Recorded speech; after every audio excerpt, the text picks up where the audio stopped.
Peran ibu rumah tangga seringkali tidak dianggap penting karena tidak menghasilkan apa-apa. Namun, peran ibu rumah tangga sebenarnya sangat besar dan sangat berharga. Minggu ini kita masuk dalam minggu kedua bulan profesi dengan tema ibu rumah tangga. Selamat beribadah, tetap semangat, tetap bersukacita. Tuhan Yesus memberkati.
Adik-adik, sekarang kita akan memulai ibadat kita pada pagi hari ini. Tapi sebelumnya kita sama-sama berdoa meminta penyertaan Tuhan. Semuanya lipat tangan, tutup mata. Kita berdoa. Tuhan Yesus, terima kasih banyak karena Tuhan Yesus masih menyertai, masih memelihara kami sampai dengan saat ini. Terima kasih juga Tuhan karena Tuhan telah memberkati kami dalam puji-pujian kami. Kami akan melanjutkan ibadat par kami. Tuhan, kami mohon penyertaan-Mu, kami mohon berkat-Mu Bapa. Tuntun kami, bimbing kami dengan Roh-Mu yang kudus, agar puji-pujian kami yang kami naikkan, firman-Mu yang kami dengar, boleh kami naikkan puji-pujian dengan sungguh-sungguh, dan Tuhan boleh menerimanya dengan sukacita. Dan firman-Mu yang kami dengar boleh kami pahami, dan tuntun kami untuk dapat melaksanakannya di setiap langkah hidup kami. Jauhkanlah kami dari segala macam penggoda pencobaan yang mengalihkan pikiran kami ke tempat lain.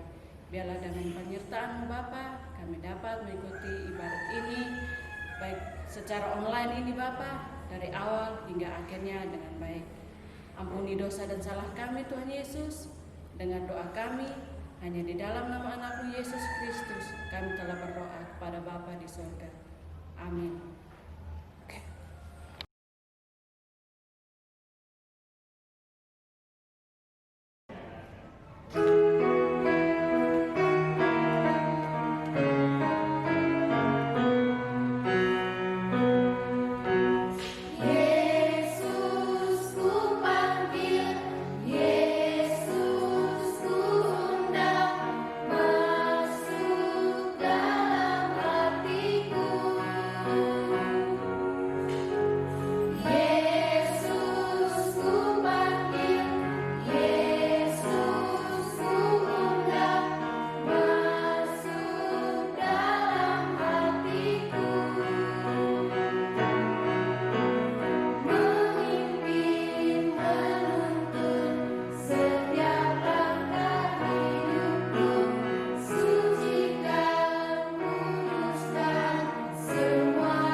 Anak-anak, sekarang kita akan membaca dan mendengarkan firman Tuhan.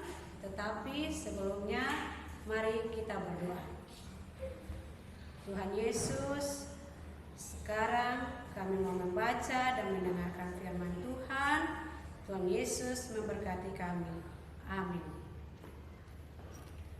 Pembacaan firman Tuhan terambil dari Kisah Para Rasul 6 ayat 1 sampai 7. Dengan perikop 7 orang dipilih untuk melayani orang miskin. Pada masa itu, ketika jumlah murid makin bertambah, timbullah sungut-sungut di antara orang-orang Yahudi yang berbahasa Yunani terhadap orang-orang Ibrani. Karena pembagian kepada janda-janda mereka diabaikan dalam pelayanan sehari-hari. Berhubungan dengan itu, ke-12 rasul itu memanggil semua murid, berkumpul dan berkata, "Kami tidak merasa puas, karena kami melalaikan firman Allah untuk melayani meja. Karena itu, saudara-saudara, pilihlah 7 orang dari antaramu, yang terkenal baik dan yang penuh roh dan hikmat, supaya kami mengangkat mereka untuk tugas itu, dan supaya kami sendiri dapat memusatkan pikiran dalam doa dan pelayanan firman." Usul itu diterima baik oleh seluruh jemaat. Lalu mereka memilih Stefanus, seorang yang penuh iman dan Roh Kudus, dan Filipus, Prokhorus, Nikanor, Timon, Parmenas, dan Nikolaus, seorang penganut agama Yahudi dari Antiokhia. Mereka itu dihadapkan kepada rasul-rasul, lalu rasul-rasul itu pun berdoa dan meletakkan tangan di atas mereka. Firman Allah makin tersebar dan jumlah murid di Yerusalem makin bertambah banyak. Juga sejumlah besar imam menyerahkan diri dan percaya. Demikian firman Tuhan.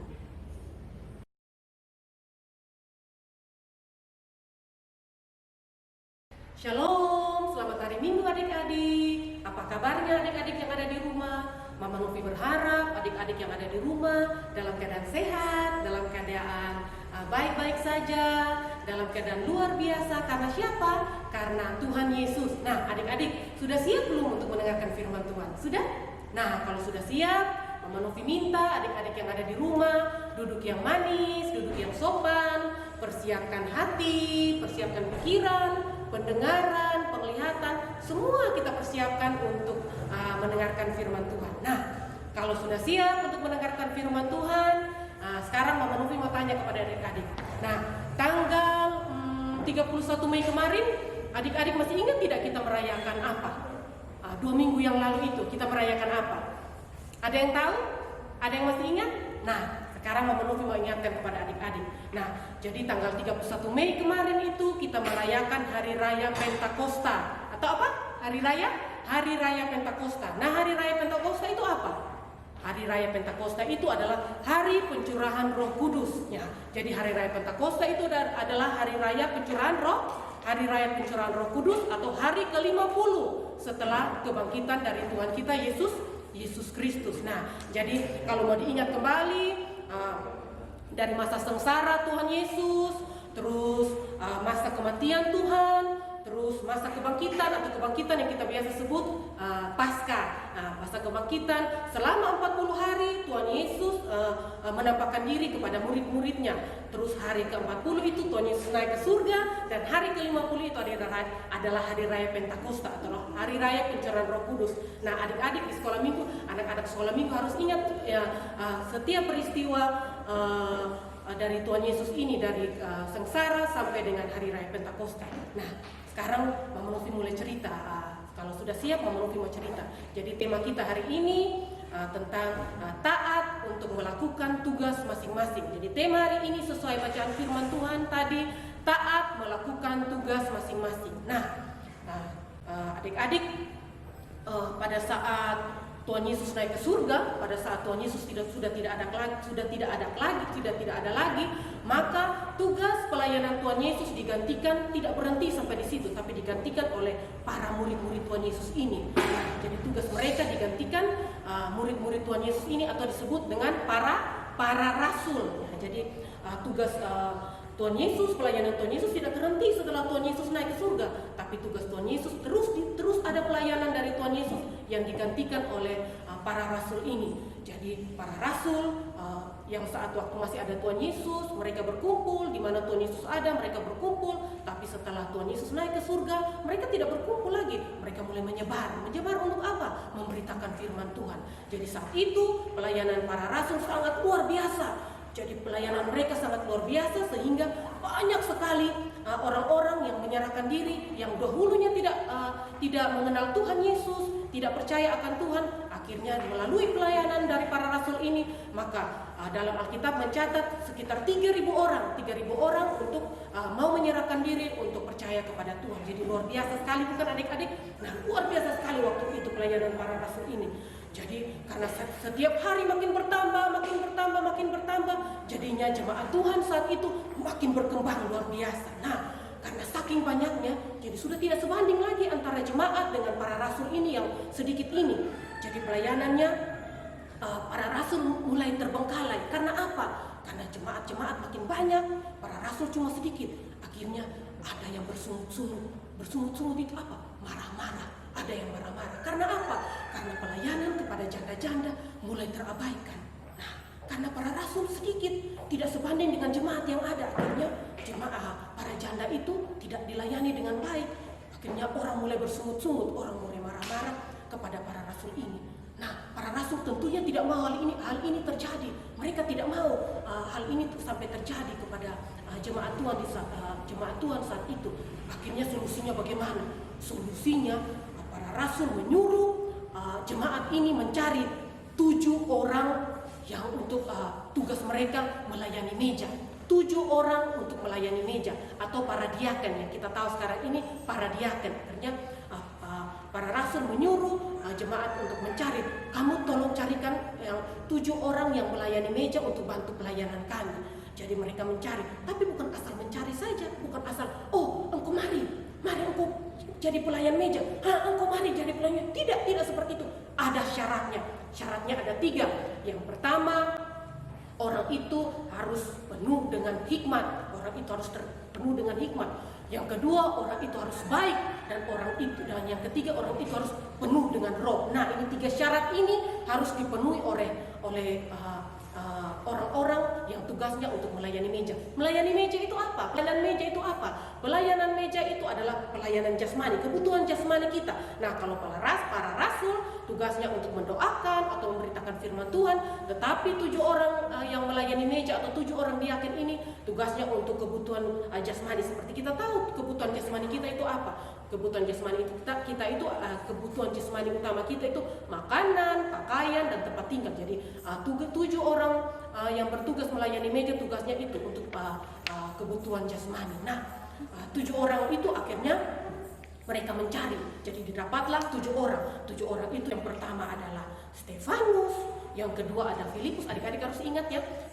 Yang pertama Stefanus, yang kedua Filipus, yang ketiga adalah Prokorus, yang keempat ada Nikanor, yang kelima ada Timon, yang keempat ada Parmenes, dan yang ketujuh adalah Nikolaus. Jadi adik-adik harus bisa menghafal 7 orang diaken yang melayani meja pada saat itu, pada saat jemaat mula-mula. Ada Stefanus, ada Filipus, ada Prokorus, ada Nikanor, ada Timon, ada Parmenas, dan yang terakhir ada Nikolaus. Jadi adik-adik coba untuk bisa menghafal 7 orang diaken yang melayani meja saat itu.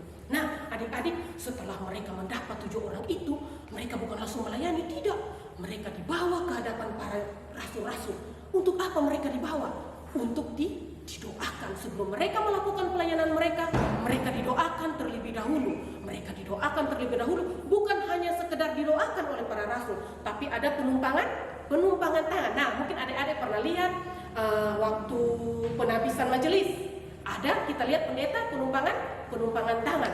Waktu anak-anak baptis Atau kita pun kakak-kakak sini, kita tahu ada penumpangan tangan. Nah, kira-kira seperti itu. 7 orang ini bukan hanya didoakan, tetapi ada penumpangan tangan. Nah, simbol penumpangan tangan itu adalah simbol berkat. Ingat, simbol penumpangan tangan adalah simbol berkat atau simbol untuk sebelum memulai sesuatu, bentuk berkat daripada Tuhan kepada orang tersebut. Jadi setelah 7 orang ini yang tadi Mama Novi sebutkan, ada 7 orang ini, mereka didoakan, diberi penumpangan tangan sebelum mereka memulai pelayanan mereka. Nah, apa yang terjadi setelah para rasul dibantu oleh 7 orang ini? Apa yang terjadi adik-adik? Nah, pada saat itu pelayanan yang dahulunya sudah bagus dari para rasul, ditambah 7 orang ini, pelayanan lebih luar biasa, lebih bagus lagi, lebih banyak orang, tiap hari bertambah banyak orang-orang yang mau menyerahkan diri. Bukan sekadar orang-orang saja adik-adik, tetapi imam-imam yang dulu tidak mengenal Tuhan Yesus, mereka akhirnya berbalik dan menjadi percaya kepada Tuhan Yesus. Lebih luar biasa bukan? Lebih luar biasa waktu itu pelayanan para rasul ditambah dengan 7 orang ini. Jadi luar biasa sekali. Jadi dari firman Tuhan hari ini, dari cerita yang Mama Novi bagikan hari ini, kita harus percaya, kita harus sama seperti para rasul dan para diaken, 7 orang diaken ini yang taat melakukan tugas mereka masing-masing. Kita juga bisa, adik-adik di rumah juga bisa. Kita sebagai kakak-kakak yang melayani, kakak-kakak pengajar, juga harus bisa mencontoh keteladanan, ketaatan daripada 7 orang dari para rasul dan 7 orang diaken ini. Nah, bentuk ketaatan kita di rumah seperti apa adik-adik? Kita juga harus taat seperti itu. Bentuk ketaatan kita di rumah bagaimana? Bentuk ketaatan kita sebagai anak-anak Tuhan, sebagai anak-anak dari orang tua kita. Bentuk ketaatan kita seperti ini. Misalkan di rumah kita mama sementara masak atau sementara buat sesuatu, adik-adik bisa membantu orang tua kita dengan ya sekedar menyapu di halaman atau membuang sampah pada tempatnya, atau banyak sekali hal-hal yang bisa kita bantu orang tua kita.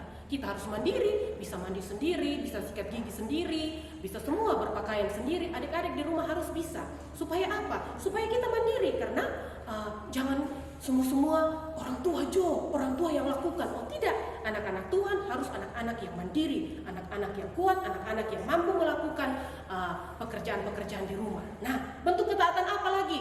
Bentuk ketaatan untuk mendengarkan setiap nasihat yang diberikan orang tua. Jadi setiap nasihat yang diberikan orang tua bukan waktu kita mendengar terus dengar dari telinga sebelah, keluar dari sebelah. Tidak seperti itu. Anak-anak Tuhan yang baik, anak-anak Tuhan yang taat, sama seperti ketaatan daripada para rasul dan para diaken ini, harus begitu mendengar nasihat dari orang tua, kita simpan dalam hati dan kita lakukan setiap nasihat yang diberikan dari orang tua kita dengan baik. Supaya apa? Supaya apa kita mengikuti setiap nasihat orang tua kita? Ya, orang tua mau untuk kita menjadi baik. Dan kita kalau mau jadi baik ya memang harus ikuti setiap nasihat yang diberikan. Nah, bentuk ketaatan apa lagi? Nah, kita rata-rata anak sekolah minggu kan anak-anak masih sekolah. Ketaatan untuk waktu belajar.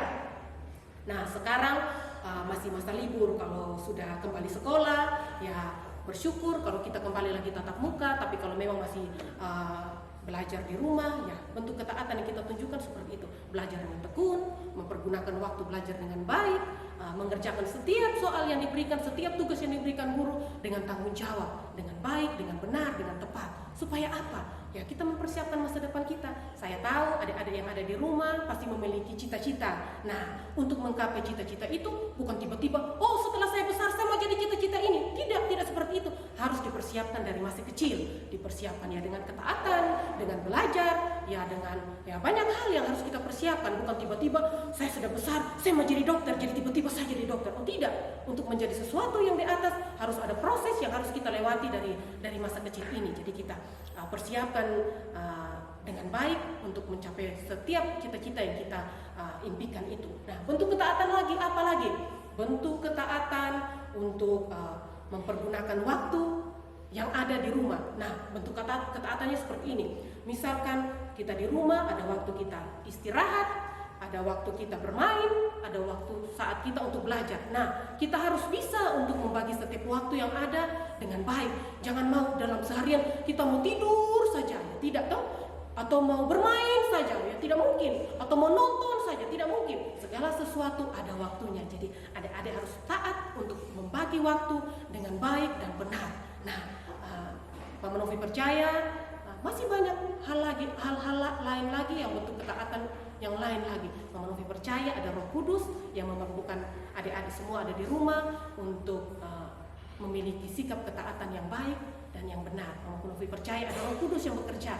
Jadi selalu minta pimpinan Tuhan dalam doa untuk Tuhan Roh Kudus selalu menuntun, selalu menyertai kita di dalam kita melakukan setiap tindakan kita, tutur kata kita, semuanya. Nah, saya percaya, Mama Novi percaya adik-adik semua, anak-anak Tuhan di tempat ini adalah anak-anak yang hebat, anak-anak yang luar biasa. Jadi anak-anak pasti mampu melakukan setiap firman Tuhan yang didengar dengan baik. Nah, kiranya firman Tuhan hari ini membantu kita, memberkati kita di dalam kita melakukan kehidupan kita masing-masing. Shalom.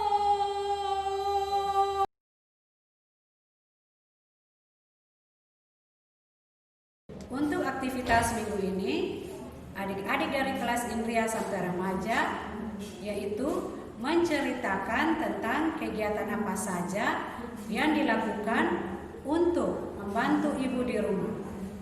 Jangan lupa videonya di-upload ya. Salam.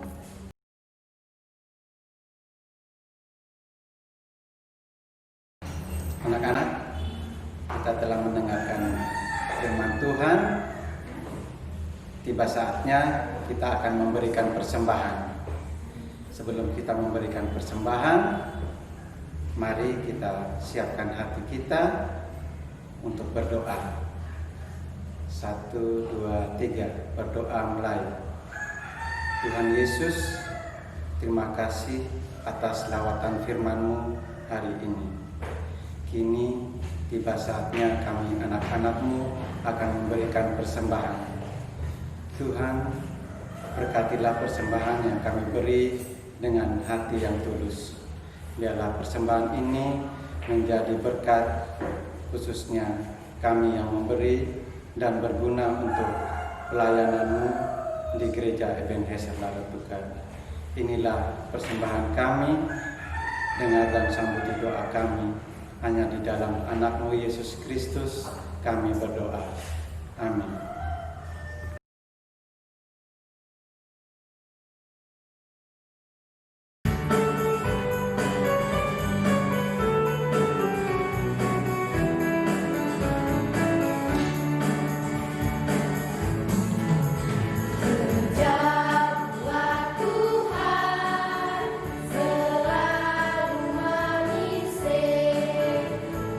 Biar ku salib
Adik-adik yang Tuhan Yesus kasihi, mari kita menghadap Tuhan di dalam doa. Kita berdoa. Bapa kami yang berada di dalam kerajaan sorga, Bapa, di dalam nama Tuhan kami Yesus Kristus, Ibu kehidupan bagi kami. Kami mengucap syukur dan berterima kasih untuk kasih setia Tuhan yang tidak pernah berkesudahan di dalam hidup kami. Kami bersyukur dan berterima kasih untuk hari ini, hari Minggu pemberian Tuhan bagi kami. Kami boleh beribadah, kami mengucap syukur, kami mendengarkan firman Tuhan dalam ibadah persekutuan anak dan remaja jemaat Ebenezer Larantuka. Ibadah ini kami ikuti secara online. Tetapi kami bersyukur karena kami tidak kehilangan sukacita. Kami bersyukur karena kami diberikan kesempatan untuk mengikuti ibadah secara online. Karena Tuhan menyediakan fasilitas HP ini bagi kami. Terima kasih Tuhan. Kami boleh mempersembahkan pujian kami. Kami bernyanyi bagi Tuhan. Kami berdoa dan kami mendengarkan firman dalam profesi ibu rumah tangga, profesi yang mulia. Kami bersyukur dan berterima kasih Tuhan untuk kehadiran seorang ibu di dalam kehidupan kami. Terima kasih Tuhan, lewat ibu kami boleh merasakan kasih sayang Tuhan. Kami diperhatikan hak-hak kami, dan dalam tuntunan setiap ibu kami dapat melakukan apa yang menjadi kewajiban kami sebagai anak. Buatlah kami semakin mengasihi Tuhan dan semakin mengasihi ibu kami. Bahkan semua orang yang sangat mengasihi dan memperhatikan kami, orang tua, oma, opa, kakak adik, kami berdoa Tuhan melindungi dan menyertai mereka. Karena lewat mereka lah kami juga dibawa, diarahkan untuk semakin mengenal Tuhan Yesus Juru Selamat kami. Bapa di sorga, di dalam doa saat ini kami mohon berkat-Mu atas setiap anak-anak Ebenezer Larantuka, baik yang ada di rayon 1 sampai rayon 4, yang ada di mata-mata jemaat, yang ada di pospel, dengan segala keberadaan dan pergumulan hidup mereka. Kami mohon Tuhan tuntun dan sertai mereka. Biarlah anak-anak ini boleh merasakan betapa besar kasih Tuhan, sehingga kasih Tuhan itu boleh melenyapkan segala ketakutan di dalam diri mereka. Mereka boleh bertumbuh dan berkembang di dalam kasih karunia dan pengenalan yang benar kepada Tuhan. Tolonglah supaya mereka diperhatikan. Mereka tidak diterlantarkan oleh orang tua yang sibuk bekerja, tapi mereka mendapatkan kasih sayang dan perhatian itu. Anak-anak yang sakit, Tuhan sembuhkan, Tuhan pulihkan. Anak-anak yang haus akan kasih sayang seorang ibu, karena kematian memisahkan seorang ibu dari anaknya.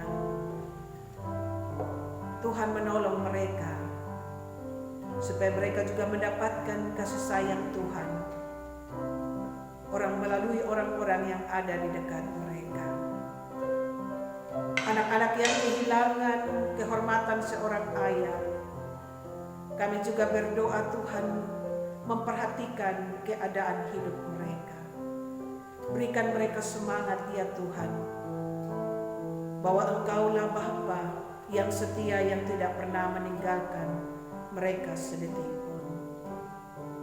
Cukupkanlah apa yang menjadi kebutuhan dari anak-anak ini. Dan di dalam Tuhan mereka akan menikmati berbagai berkat-berkat-Mu yang tidak terkira. Keluar masuk anak-anak biarlah ada dalam pemeliharaan-Mu ya Bapa. Kami juga berdoa dan mohon berkat bagi para pengajar JEL dengan segala rencana pelayanan mereka di masa pandemi COVID-19 ini, agar anak-anak terus dituntun dalam kebenaran firman. Tuhan memberkati, menolong mereka dalam seluruh kegiatan pelayanan mereka bersama dengan UPP PAR. Bahkan semua orang tua yang mendukung pelayanan ibadah secara online ini, kami berdoa Tuhan memberkati, Tuhan menolong mereka, supaya dalam setiap aktivitas yang dilakukan anak-anak juga dapat melakukan itu dengan tetap memperhatikan protap pemerintah, sehingga semuanya itu mendatang kebaikan bagi kehidupan anak-anak dan juga orang tua. Lindungi pekerjaan Bapa dan Mama kami, usaha Bapa dan Mama kami, karena dari situlah kami mendapatkan berkat makan minum, uang pakaian, biaya pendidikan dan sebagainya. Bapa di sorga, kami berdoa untuk bangsa dan negara kami, untuk pemerintah dari pusat sampai RT RW, untuk Bapak Bupati dan Wakil Bupati yang ada di Flores Timur, Ketua Gugus Tim COVID-19 dan para stakeholder lainnya, dalam segala upaya mereka, usaha dan doa mereka untuk menyelesaikan berbagai persoalan yang terjadi akibat dampak dari COVID-19 ini. Tuhan menolong mereka, memberikan kekuatan, hikmat, dan mereka tetap bersatu hati, berjalan bersama-sama, supaya apa yang menjadi tujuan bersama itu boleh tercapai. Lindungilah mereka ya Tuhan, tolonglah mereka, berikan kekuatan dan kemampuan bagi mereka. Terima kasih banyak Tuhan Yesus yang baik. Kami bersyukur untuk ibadah ini boleh berjalan dari awal sampai akhirnya dengan penuh sukacita dan damai sejahtera. Kami akan menjalani kehidupan kami di minggu yang baru ini. Mari Tuhan sertai dan pimpin kami dengan berkat dan anugerah dari Allah Tritunggal, agar kami dimampukan untuk melakukan firman di dalam kehidupan kami. Berkat dan sukacita Allah Bapa senantiasa memayungi hidupmu. Kasih karunia dan damai sejahtera dari Tuhan Yesus menyertaimu. Roh Kudus akan menuntunmu untuk senantiasa mengerti jalan-jalan Tuhan. Kasih setia dari Allah Bapa, Yesus Kristus dan Roh Kudus menyertai kita semua dari sekarang sampai selama-lamanya. Amin. Shalom.